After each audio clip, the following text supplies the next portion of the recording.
up, everybody? Welcome back to another video. In today's video, we're going to be talking about some Detroit Lions news that we have also been given today. Man, the news just keeps on coming. I guess it's just that time of the offseason, and you absolutely have to love it. I mean, I love it. Every hour just getting news, like, it's great. It's great. I love the offseason. Like, I know the offseason's like, they got their boring stretches, but it also can pick up, and it's just super fun to track everything that's going on. So let's get it started. You know, I got to shout out DoseOfDion, man, because it was actually the first time I went live on YouTube.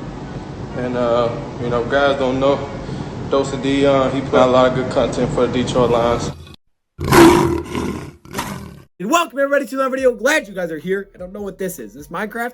I don't know. Today, we got some news. The Lions are planning to restructure Jamie Collins' contract to save some money for this season. Now, we did not do a video on Jamie Collins breaking down his contract, how the Lions could save money for this season, because Jamie Collins won't save us a huge amount of money for this season. So I never did a video on that. But when we go through this, you'll kind of see why the Lions did this, because it saves them some money, and it's not really risky whatsoever. I mean, there's some other guys that you can restructure to save a lot more, but it's kind of risky. Jamie Collins, not really. Jamie Collins really isn't a risky restructure, so it should be just a good way to clear up some cap for the season, which the Detroit Lions need. Now, this tweet comes from Mike Garofalo. Now, keep in mind, a lot of these numbers are kind of just rough estimates. They're not super exact, but it's okay. We'll get the general idea of what the Lions are doing here. We'll kind of break it down. But Mike Garofalo says this: the Lions are restructuring linebacker Jamie Collins' contract to create salary cap space, sources say. He's on the books for $9 million in total cash for this upcoming season. He gets that. Voidable years added. His cap number is $11.3 million, will be lowered significantly. All right, so that's kind of the main purpose of a restructure, is to lower that number for this season so we can save some money for this offseason. As we know, the Lions are not in the best financial situation. They have already signed Terrell Williams. They have already announced that they will be cutting Desmond Trufant. It looks like Danny Shelton's also going to be one of those guys. So, again, another way to save some money. And, again, it's not the most money. It's not as much you would get from a guy like Jared Goff or something like that. But it is still pretty nice, and it's not super risky. Look at a guy like Jamie Collins. Before we get into the contract, Jamie Collins is 32 years old. He's a linebacker. Now, why is this not risky? Fortunately, we don't have the full details of how the Lions are going to break this down and of his contract yet. But if we look at how you normally restructure a player, we'll take a look at how you normally restructure a player and how the Lions probably will look to restructure Jamie Collins. We'll use over the cap in their numbers. So again, these aren't exact. They do fluctuate. But again, we're going to use how you normally restructure a player and what it would look like if the Lions do that with Jamie Collins financially. Because what you do when you restructure a contract is you basically take money that's not necessarily guaranteed, like from the base salary, and you make it guaranteed money, and you spread it out through the contract. And it's fine because it saves you money initially, but the problem is here if you want to move on from that player early, now you have guaranteed money that even if you move on from him, you're still paying the guy. Not saying we'll give him another deal after that, but he's going to be here for the next 2 years. So it's easy for us to just save some money here. He's been the Lions' most reliable linebacker last season. He's one of our most versatile players on the defense. He racks up the tackles. He's okay in coverage. He's a good mentor for some of the younger guys that we're going to have here. He can fit in any kind of scheme. So it just makes sense. I mean, this guy wasn't going anywhere. You couldn't cut the guy. You would have lost money cutting this guy. So it makes sense to restructure the contract. So let's break down the numbers a little bit, at least according to over the cap. And these numbers are estimates. They're rough. They're not exact, but it does give you a kind of a view of what's really going on here. So Jamie Collins has $11.3 million for his cap hit this season. Kind of expensive. That's his cap number. His base salary sits at $8.8 million. So it's kind of expensive, right? So the Lions go to restructure. Let's say they restructure the most that they can according to over the cap, which would be $7.72 million. You restructure that amount. Now his base salary drops from over $8 million to $1.075 million. Huge drop, right? The Lions in that process save $4.5 million for the season. They get $4.5 million.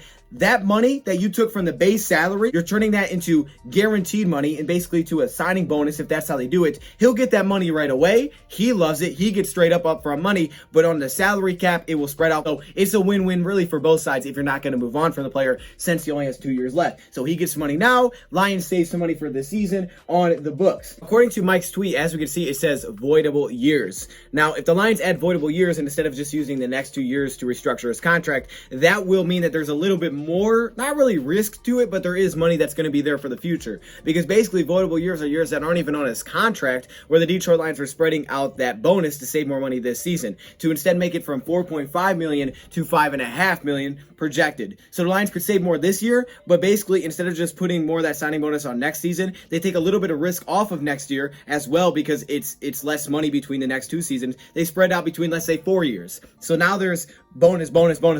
Way less money, but it's spread out through 4 years now. In 2 years, he's not even at the team. So it doesn't necessarily add risk. It just puts extra money at the end where he's not here. It's not a ton of money. Okay, $1.75 million a year. It's not that much. You know, that's silly to put on the cap numbers. 2023, 2024, it's not a lot of money. It also makes it a little bit easier of an out for the Detroit Lions in 2022 because it's less of a bonus. Instead of just spreading between 2 years and basically splitting in half, now you spread out between basically 4 years. So for the Lions, less of a risk if you wanted to move on from him after this season, but there is still that money because it's a voidable contract. We don't know the details. I think the Lions are doing that from the tweet. I'm not completely sure. Those are all projections. It might not even be 4 years. They might not even use voidable years. Lions don't have to use it, but like I said, it can give them a better out after this season if they wanted to. Plus, when the salary cap supposed to goes up from COVID, then $1.75 million won't seem like that much because, oh, hey, the salary cap just jumped $28 million. So it's like, oh, all right, that ain't too bad then. So yeah, we save, instead of 4.5, we can save even more money this season.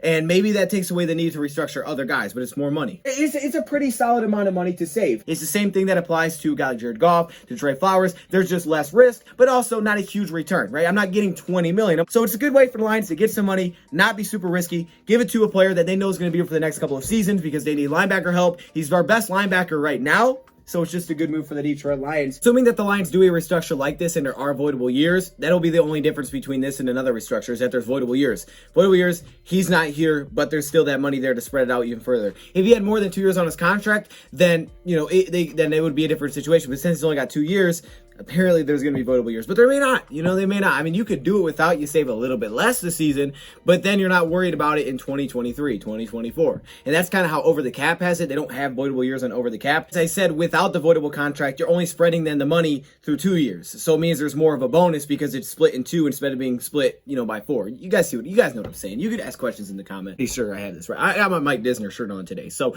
I'm hoping I'm accurate with this. So that's why I kind of talk about both here. But either way, it's 4.5 to 5.5 roughly is what I'm hearing they're going to say. And look, Jamie wasn't going nowhere. All right, you couldn't cut him. You would have literally lost $300K by cutting him. If you do a normal cut, you lose $300K. So it makes no sense to cut this guy this offseason. The Lions wouldn't have been gaining anything for that. They could have done a post-June 1st cut, which would have saved them almost $2 million, but roughly get $2 million in return for your top linebacker. Plus, that dead money just gets spread out because it's a post-June 1st cut. So cutting him really wasn't an option. It's not something the Lions could really consider. For the Detroit Lions here, they're going to restructure his contract. They're going to save some money for this year. And yeah, I guess that's all we have. Lions save some more money. So Desmond Trufant cut, $6 million there. Danny Shelton, if he's cut, $4 million there. That's 10. This restructure, $400 to $5 million, $14 to $15 million. Terrell Williams, we signed him. $4 to $6 million, so you're about $10 million you saved so far. All right, does that make sense? We'll keep it going, man. Hey, we got some more of these updates that will be coming. More moves are going to be happening, but that's just another update here. So does this mean no restructure for Goff? It doesn't necessarily mean that. It's a good way for the Lions to say some bullying. And Mike Disner is back at it again. Let me know your thoughts, comments below. Thank you for watching, and I'm out.